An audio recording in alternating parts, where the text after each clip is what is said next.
इसलिए भाई हमारी तो परंपरा सुनने सुनाने वालों की है। सृष्टि की शुरुआत में ऋषियों को हृदय में जब परमात्मा ने वेद का ज्ञान दिया तो उन्होंने बोला और बाकी वालों ने सुना। बोलने वाले थोड़े लोग थे और सुनने वाले बोलो जरा ज्यादा लोग थे। बोलने की परिपाटी तो केवल 4 की मिलती है। अग्नि ने बोला, वायु ने बोला, आदित्य ने बोला और अंगिरा ने बोला। ये 4 लोग तो केवल बोलने वाले थे और इन 4 के इतर बाकी सब बोलो जरा सुनने वाले थे। हमारी बड़ी पुरानी सुनने सुनाने की परंपरा। और मैं आपको बताऊं, ध्यान दीजिएगा जरा, जब हम ध्यान लगाते हैं तो आंख बंद करने की बात कही है, कान बंद करने की बात बोलो। इसके पीछे क्या कारण रहा होगा? कभी किसी और दिन विषय रखेंगे, विषयांतर होने के वैसे सब चीजें प्रस्तुत करना मुश्किल है। इसलिए सुनिए, मैं श्रवण की बात कर रहा था, सुनने की। जिस गुरु बिरजानंद दंडी जी की बात मैं बता रहा हूं, उनके पास में सुनने वाले बहुत सारे लोग विद्वान हो गए। एक अनपढ़ व्यक्ति था जिसका नाम था नैनसुख झड़िया। उसने सुना केवल, ये विद्वतगण जानते हैं। और नैनसुख झड़िया क्या काम करता था? अनपढ़ आदमी था, गलत चीजों में फंसा हुआ था, पर गुरु बिरजानंद जी की कुटिया पर आना जाना शुरू हो गया। ऐसा शुरू हुआ, सुनता था तो सुनता ही रहता था। कह गुरुजी बोलो। अब गुरुजी ने चेला मूटा नहीं, पर फिर अभी जबरदस्ती के चेले होते हैं ना कुछ तो। कोई कहने लगा भाई गुरुजी आपको कहने लगे तो आपका चेला हो गया, गुरुजी हो गए। गुरु बिरजानंद जी ने उसको कभी दीक्षित नहीं किया, लेकिन हाँ पास में बैठ करके प्रतिदिन सुनता था। तो गुरुजी भी आहट से पहचान लेते थे कि नैनसुख झड़िया बोलता था, आवाज से पता चल जाता था। गुरुजी तो प्रज्ञाचक्षु थे, उनको तो आंखें दिखाई देता नहीं था। तो गुरुजी के पास में बैठ करके नैनसुख झड़िया सुनते सुनते सुनते सुनते विद्वान बन गए। और कैसा विद्वान बना? सामान्य विद्वानों की उससे कोई चर्चा करने की सामर्थ्य नहीं थी, क्योंकि गुरु बिरजानंद जी ने सुन करके याद किया, उसने भी सुन करके याद किया। कभी कागज और पेंसिल को नैनसुख झड़िया ने उठाया नहीं, क्योंकि अनपढ़ व्यक्ति बहुत जल्दी से याद कर लेता है। कारण क्या है? आपके पास तो मोबाइल पे रिकॉर्ड कर लोगे, आप सोचोगे बाद में सुनोगे, चलो रिकॉर्ड कर लेते। आपके पास कॉपी पेंसिल, आप सोचोगे मैं लिख लेता हूँ बाद में पढ़ लूंगा। लेकिन जो ना लिख सकता है, ना मोबाइल में टेप कर सकता है, वो क्या करेगा? बोलो जरा, बोलो भाई। सुनेगा ध्यान से, और जब ध्यान से सुनेगा तो कल्याण बोलो जरा हो जाएगा। नैनसुख झड़िया बैठे बैठे चर्चा कर रहा था। नैनसुख झड़िया ने किसी की चाल की चर्चा कर दी। अरे अमुक व्यक्ति के पास में बड़ा अच्छा घोड़ा है, बड़ी गजब की चाल है। बस गुरु बिरजानंद जी बैठे थे, शब्द पकड़ते थे। कहने लगे नैनसुख झड़िया, चाल घोड़े की नहीं होती। बोले और चाल तो शतरंज की होती है। अभी शतरंज की चाल के विषय में नहीं पता। जिस दिन तुझे शतरंज की चाल के विषय में पता चल गया, तब तुझे पता चलेगा शतरंज की चाल में आगे पूरी दुनिया की चालें फेल है। बस इतना कहते ही नैनसुख झड़िया ने पूछा, गुरुजी बोले हाँ आपको शतरंज के विषय में क्या पता? अच्छा, बिना आंखों वाला व्यक्ति शतरंज खेल सकता है कभी? अरे हाँ तो कर दो भैया। देखो गर्दन गर्दन हिलाते रहो, मुझे आपको 5 दिन बर्दाश्त करना है। झेलना तो पड़े। हमारे आचार्य जी कह रहे थे आपको अच्छा लगा, मुझे तो पता नहीं अच्छा लगे बुरा लगे, पर मेरा ऑप्शन नहीं है। 5 दिन अगर मैं जिंदा रहा तो मैं सुनना पड़ेगा और मैं सुनाऊंगा। तो गर्दन गर्दन हिलाते रहना, ऐसे ऐसे करते रहना, चाहे समझ में आए या नहीं। अच्छा ठीक है, तुम्हारी तो बिल्कुल नहीं याद, ध्यान से सुनो भाई। तुम्हें तो सुनना पड़ेगा बेटे, क्योंकि मंच पे तो तुम्हारा ही नंबर लगना हमारे बात। इसलिए सुन। नैनसुख झड़िया से कहा गुरुजी ने, अरे नैनसुख झड़िया चाल होती शतरंज की। अभी शतरंज की चाल कभी देखी होती तो तुझे पता चलता दुनिया में उससे बड़ी कोई चाल बोलो।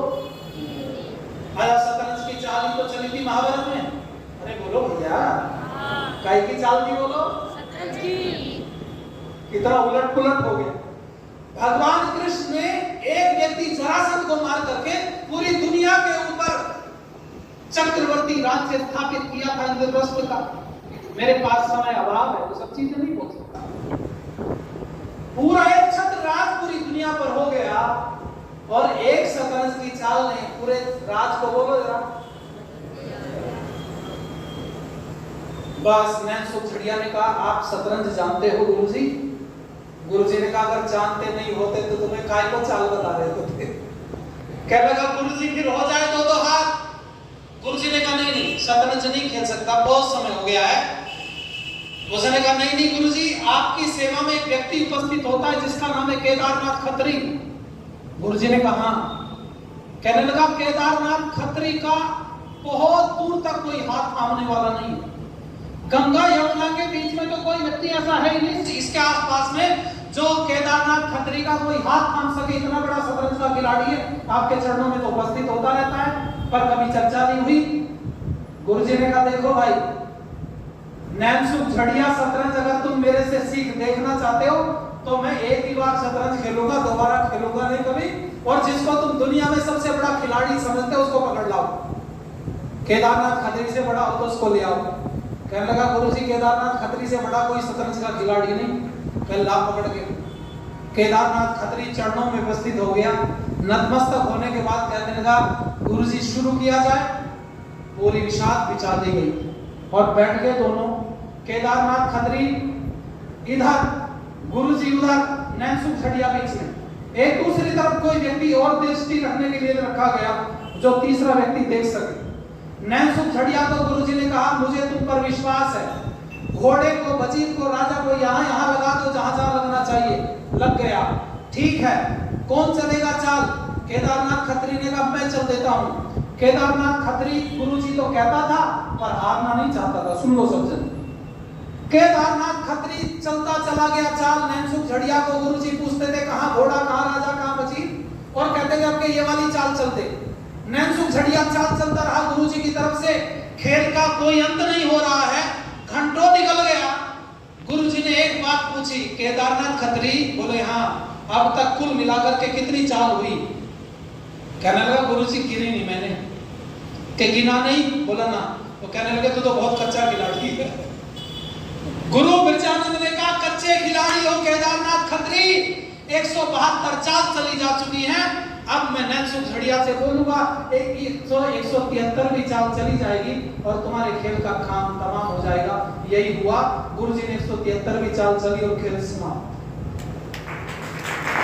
केदारनाथ खत्री इतना बड़ा शतरंज का खिलाड़ी माथा पकड़ के बैठ गया। जिस व्यक्ति को आंखों से दिखाई नहीं देता है वो व्यक्ति इन सब चीजों को कैसे जान सकता है? पर मैं आप सब लोगों से कहूं, ये उदाहरण क्यों दिया? सुनने के लिए दिया। किस लिए दिया बोलो जरा? सुनने के लिए। अच्छा, गुरुजी को शतरंज किसी ने सिखाया होगा तो बोल करके सिखाया होगा और गुरुजी ने सुना होगा। हाथ पकड़ करके तो बताया नहीं होगा इधर रखो, क्योंकि वो तो सब बदलती रहती है परिस्थिति। इसलिए सुनने का हमारी संस्कृति में कम से कम बहुत बड़ा महत्व है। आओ एक गीत की लाइन में सुनो। बुजुर्गों का गौरव अरे लुटा जा रहा है, उठो सोते सोते बहुत देर कर दी।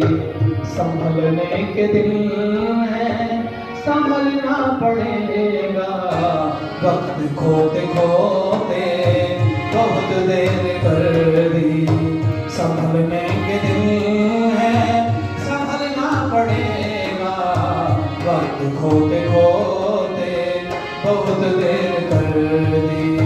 बुजुर्गों का गौरव लुटा जा रहा है, उठो सोते सोते बहुत देर कर दी।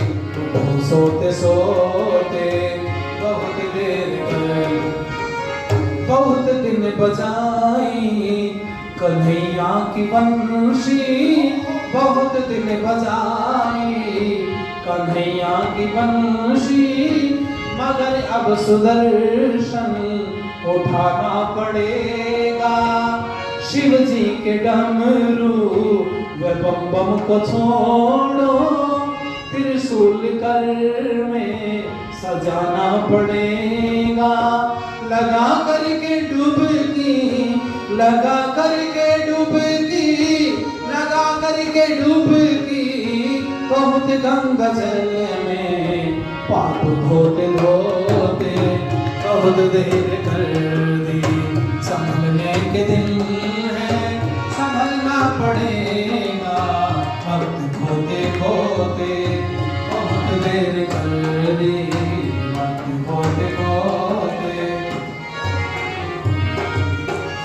विदेशी विधर्मी लगे ताक में है, विदेशी विधर्मी लगे ताक में है, मिटाने को बैठे ये हस्ती तुम्हारी प्रबल संगठन की, अब तो जरूरत बढ़े आ रहे हैं आक्रमणकारी। घृणा द्वेष भेदभाव, घृणा द्वेष भेदभाव, घृणा द्वेष भेदभाव और आलस के बीच बोते बोते बहुत देर कर दी। संभलने पे दिल है संभलना पड़ेगा, वक्त होते होते बहुत देर कर दी, वक्त होते होते बहुत देर कर दी। इसलिए जिस श्रावण का हम लोग पान कर रहे हैं, बैठ करके सुन रहे हैं जिस श्रावण मास में, उस चातुर्मास में ऋषि मुनियों ने एक संकल्प ले रखा था अधिकतर ने, कि वो 4 महीने ये बरसात वाले वर्षा ऋतु के अपने आश्रम पर नहीं रहते थे। वो कहाँ जाते थे? इधर उधर किसी गांव का चयन कर लेते थे और 4 महीने वहां रहते थे, या घूम घूम करके लोगों के बीच में चर्चा करते थे। 8 महीने रहते थे आश्रम पे और 4 महीने घूमते रहते थे। हमारे जो वानप्रस्थी लोग थे वो 8 महीने तो पढ़ाई करते थे, पढ़ते थे और पढ़ाते थे। जो गुरुजन होते थे गुरुकुलों में उनसे पढ़ते थे, विद्यार्थियों को अपनी जो उनके पास विद्यार्थी थी वो सिखाते थे। जैसे एक किसान व्यक्ति है, वो खेती बाड़ी बहुत अच्छे से करनी जानता था, लेकिन बेटे का भी बेटा पैदा हो गया, परंपरा थी कि भाई घर छोड़ करके वानप्रस्थ लेना है तो किसी गुरुकुल में चले गए, और वहां गुरुकुल में जाने के बाद में जो उनको खेती बाड़ी के गुण आते थे वो वहां विद्यार्थियों को सिखाते थे। तो विद्यार्थियों के पास केवल एक ही विषय नहीं होता था, ऐसे अनेकों वानप्रस्थी जाते थे, वो अपने अपना गुण उनको दे देते थे। तो गुरुकुल के विद्यार्थियों को खेती बाड़ी भी उच्च स्तर की आती थी, वो और अन्य सब विषयों को जानने वाले होते थे, ये परंपरा चलती थी। लेकिन वो जो वानप्रस्थी होते थे ना, वो कहते थे गुरुजी 8 महीने तो रह लिया आपके पास, अब 4 महीने चले जाते हैं किसी रिश्तेदारी में या गांव में, वहां क्या काम करेंगे? वहां अपने परिवार के लोगों का उत्थान करेंगे। तो वो कहते थे भैया आ जाओ, प्रतिदिन कथा चलेगी, और शाम को बैठ करके कथा होती थी, पूरा गांव बैठ के सुनता था। हमारे यहाँ कहानियों से, किस्से से भरी पड़ी है पुस्तकें, जहां ये प्रमाण मिलते हैं कि ऋषि मुनियों ने गांव-गांव जाकर के सत्संग किए। और मैं आप लोगों से कहूंगा, लोग सुनते थे, जब 3.5 महीने हो जाते थे, शास्त्री जी बता रहे थे ना, तो वो जो पिताजी थे जो आए सत्संग करने के लिए, वानप्रस्थी ले लिया उन्होंने, तो वो जाते थे वापस, तो बच्चे कहते थे पिताजी कपड़े फट गए। बोले फिर क्या करें? नए कपड़े ला देते हैं आपको। नए कपड़े ला दिए, नए जूते ला करके दे दिए, नए छाता दे दिया, नया उनको डंडा दे दिया, ये सब चीजें नई उनको ला करके दे दी। ठीक है, कौन से दिनों में? जब श्राद्ध पक्ष चलता है हमारे यहाँ। वैसे हमारे यहाँ श्राद्ध तो सदा होता है, सदा होना चाहिए। कई वर्ष पहली बात है, मैं हापुड़ आर्य समाज में कार्यक्रम था, यही 7 दिनों का, तो हम किसी के घर भोजन करने गए, तो बहन जी ने आम खिलाई भोजन के बाद में, कहने लगी ये बहुत बढ़िया आम है, 1000 रुपये दर्जन मिला इकट्ठी। खिलाने के बाद में जब हम चले, तो मेरी आदत है किसी घर में जाओ तो 2 मिनट कुछ बोल दो, तो उनको थोड़ा उपदेश देके जब चलने लगे, तो मैंने कहा बहन आपका बड़ा धन्यवाद, आपने हमारा श्राद्ध किया। बस इतना कहते तो वो कहे नहीं हमने श्राद्ध नहीं किया आपका, आप तो जिंदे हो। मैंने कहा जीवित का ही तो श्राद्ध होता है, मरे का नहीं होता। बोले कैसे? मैंने कहा सुन लो, श्राद्ध शब्द का अर्थ है श्रद्धा पूर्वक सेवा करना। पूछो विद्वानों से, श्रद्धा पूर्वक सेवा करने का नाम क्या है? बोलो जरा। और श्रद्धा क्या है ये भी सुन लो। सत्य में धारणा रखने को श्रद्धा कहते हैं, झूठ में धारणा रखने को श्रद्धा बोलो नहीं कहते, क्योंकि झूठी जो श्रद्धा होती है बड़ी जल्दी टूट जाती है। अब ये मेरे पास में मोबाइल है, ठीक है, तो मैंने इसको अगर मान लूं, मैं मेरी श्रद्धा है जी, मैं तो इसको 4 व्हीलर मान लेता हूं, ठीक है, मैंने मान लिया, तो ये 4 व्हीलर का काम करेगा क्या? अरे हाँ ना तो करो। अच्छा, हमारे पौराणिक भाई क्या कहते हैं? मानो तो भगवान, नहीं मानो तो पत्थर, मानो तो गंगा जी, नहीं मानो तो बहता पानी। मैंने पूरा टेंट तैयार किया मानने के ऊपर, कभी विषय भी अभी अवसर आएगा तो आप लोग सुनिएगा पूरा विषय। मैंने पुस्तक लिखी माताओं इसी के ऊपर, मानने के ऊपर। लोग कहते हैं मान ले, मानने से सब कुछ होता है। तो मैंने कहा ठीक है बताओ। मेरा साथी कहने लगा कि मित्र के देखो भगवान है इसको मान लो। मंदिर मैंने मान लिया, कहे हाथ जोड़ो, मैं जोड़े, बोला गर्दन झुका, मैं झुका दी। कहने लगा देख भाई एक बार तूने मनवाया, मैंने मान लिया, अब मैं बोलूंगा तुझे मानना पड़ेगा। कहने लगा जी हाँ ठीक है। मैंने कहा अब तो मुझे नरेंद्र मोदी मान ले थोड़ी देर के लिए, भारत का प्रधानमंत्री नरेंद्र मोदी मान ले। कह रहा कैसे मान लूं? अरे मान ले, मानने से क्या बिगड़ जाए तेरा? अब सुनो बिगड़ेगा क्या, ये सुन लो। ये क्या है? मोबाइल फोन है। मैंने इसको मान लिया 4 व्हीलर। मैं सबको बोलता हूं मेरे पास 4 व्हीलर है, 4 व्हीलर मैंने सबको बोल रखा है, ठीक है। लेकिन पड़ोस में कोई व्यक्ति रहता है और उसके घर में किसी के पेट में दर्द हुआ रात को 1 बजे और उसने दरवाजा खटखट किया, भाई साहब बोले हम डॉक्टर के पास चलना है। मैंने कहा भाई जाओ, चले जाओ। कहने लगे नहीं कैसे चले जाएं, साधन कोई नहीं है। हमने कहा भाई फिर साधन का अरेंजमेंट करो। कि नहीं आप तो कहते थे रोज मेरे पास कार है, जरा अपनी कार ले आओ। मैं मोबाइल को कार मानता हूं प्रतिदिन। तो मुझे एक बात बताओ, रात को 1 बज रहा है, ये कार का काम कर देगा क्या? अरे हाँ तो कर दो भैया। ये माता जी रो रही, मैंने कहा क्यों रो रही? कहले बेटा फेल हो गया। मैं मंदिर जाती हूँ, बोले हाँ। जल चढ़ाती, बोले हाँ खूब चढ़ाती। जल चढ़ाती हूँ, प्रसाद चढ़ाती हूँ, व्रत रखती हूँ, त्योहार मनाती हूँ। ऐसा कौन सा काम है धर्म में जो नहीं करती? सब करती हूँ। मैंने कहा भगवान, बोले भगवान को खूब मानती हूँ। मैं पकड़ लिया उसका शब्द, मैं फिर रोने की जरूरत नहीं। बोले क्यों? मैंने कहा भगवान को जानती है या मानती है बता दे। माता जी कह रही बेटे जानती तो नहीं, सच बात तो ये, मैं तो मानती हूँ। मैंने कहा मानने से सब हो जाता है? बोले हाँ मेरे तो सब काम हो गए मानने से। तो मैंने कहा ये भी मान ले, थोड़ी देर को काय को रो दी कि बेटा पास हो गया। मान ले क्यों? बात आपकी समझ में नहीं आई शायद। वो रो रही मेरा बेटा फेल हो गया। तो मैंने कहा तेरा जब मानने से सब काम चल जाता तो ये भी मान ले बेटा पास हो गया। क्यों जी? एक कहने लगे मेरे बेटे का विवाह करा दे कहीं से, मानने में विश्वास रखती थी। मैंने कहा मान ले बेटे का विवाह हो गया। कैसे मान लो? ऐसे ही मान ले जैसे भगवान को मानती है। मानने से काम नहीं हो सकता भाई, जानना पड़ेगा ना। और अगर नहीं जानने का प्रयास करोगे तो समस्या आएगी। वो क्या काम करते हैं? जब वो 15 दिन होते थे तो वो जाते थे, सत्य में धारणा रखने को श्रद्धा कहते हैं और श्रद्धा पूर्वक सेवा करने को श्राद्ध कहते हैं। सुनो, और तर्पण क्या है? जब सेवा करते करते तृप्ति हो जाए तो उसको तृप्त मान लिया जाता है तो उनका तर्पण हो गया। 2 शब्द जुड़े हैं, एक सेवा और एक शुश्रूषा। शुश्रूषा क्या है? सेवा तो कर लेते हैं फिर भी कुछ लोग, लेकिन शुश्रूषा में विश्वास नहीं रखते। और शुश्रूषा क्या है? हमारे जो बड़े बुजुर्ग घर में हैं, हमें उनके पास बैठ करके कुछ दिन उनके विचारों का आदान प्रदान करना चाहिए। देखो आप किसी को बहुत बढ़िया व्यंजन मत खिलाओ जो घर में बुजुर्ग है, लेकिन थोड़ी देर बैठ करके उनके पैर पकड़ के पैर दबाओ और उनसे कहो कुछ हमें सुनाओ। वो जो अपनी बातें सुनाने में उनको आनंद आता है ना, तुम्हारे रसगुल्ले खाने में आनंद नहीं आता।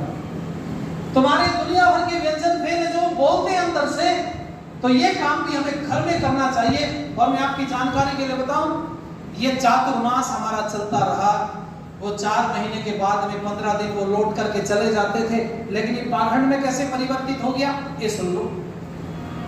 हर वर्ष आते थे, मान लो आपके यहाँ पर विद्वान, और आप उनको छाता, डंडा, कपड़े, जूते, चप्पल सब देते थे। लेकिन ऐसा विचार करो कि वो उनकी मृत्यु हो गई, वो नहीं आए अगले वर्ष। जब नहीं आए तो परिवार के लोगों ने कहा जी हम तो हर वर्ष देते थे सामान, श्राद्ध करते थे, अब किसका श्राद्ध करें, अर्थात सेवा करें। तो किसी ने सुझाव दिया भैया वो वहां पे वो आर्य समाज मंदिर है ना, स्त्री आर्य समाज डोगरान में शास्त्री जी रहते हैं हमारे। बोले शास्त्री जी का श्राद्ध कर दो तुम। शास्त्री जी को बुलाया, उनको खिला पिला वस्त्र आदि दे दी। अब शास्त्री जी के पास से 20 आदमी आ गए, बोले जी हमारे घर। वो कहां तक जाएगी? खैर हिसार में समस्या नहीं है, भगवान की कृपा है, आप लोगों के पास बहुत विद्वान है। देखो ये हमारे बच्चे से आप ले आ सकते हैं, कोई नहीं मिले तो ले जाओ। और मैं आपकी जानकारी के लिए बताऊं, शास्त्री जी ने कहा भैया सुनो मेरी बात, मेरे पास समय नहीं है, तुम्हारे पड़ोस में कोई बुजुर्ग हो तो उसका श्राद्ध कर दो। लोगों की समझ में आ गई भैया पड़ोस में एक दादाजी रहते हैं, चलो दादाजी बोले हमारे घर। दादाजी के पैर छुए, भोजन कराया और उनको चलते समय प्रदक्षिणा जो कुछ था वो भेंट कर दिया। ठीक है जी, अब दादाजी भी चले गए। अब पंडित जी आ नहीं सकते। अब समस्या क्या है? अब पंडित जी ने क्या काम किया? अब सब लोग तो विद्वान है नहीं, कुछ पौराणिक विद्वान लोग गड़बड़ कर देते। उन्होंने पूछा कि भाई हम तो हर साल साथ करते थे, पिताजी चले गए, विद्वान का किया, विद्वान नहीं आता, तो हमने बुजुर्गों का किया पड़ोस में, अब बुजुर्ग भी नहीं है। और पंडित जी ने कहा कि एक काम करो, उनके नाम से तो हमें ले जाओ। पहले तो जीवित का चलता रहा, पर उनके नाम से फिर इकट्ठा एक व्यक्ति को बढ़ा दिया गया जिसको सेवा की जरूरत नहीं है, उसको देना शुरू कर दिया और मामला गड़बड़ हो गया। मैं आप लोगों से कहूं, ध्यान दीजिएगा, ये चातुर्मास हमारे जीवन में बड़ा महत्व रखता है। सुनने सुनाने की परंपरा अगर आप मैं बीच में रखूं आपके, तो आप 7 दिन बैठ के कथा सुनिए। अगर मैं आपको सुनाऊं कि सुनने से क्या होगा। यहाँ परमपिता परमात्मा की कृपा से जब ऋषियों के पास वेद का ज्ञान आया और उन्होंने उसको बांटना शुरू किया, तो लिपि का आविष्कार, जो लिपि है ना जिसमें शब्द हैं, अक्षर हैं, इसका आविष्कार बहुत बाद में हुआ है, बहुत बाद में। इस लिपि से पहले हमारी पूरी व्यवस्था सुनने से चलती रही।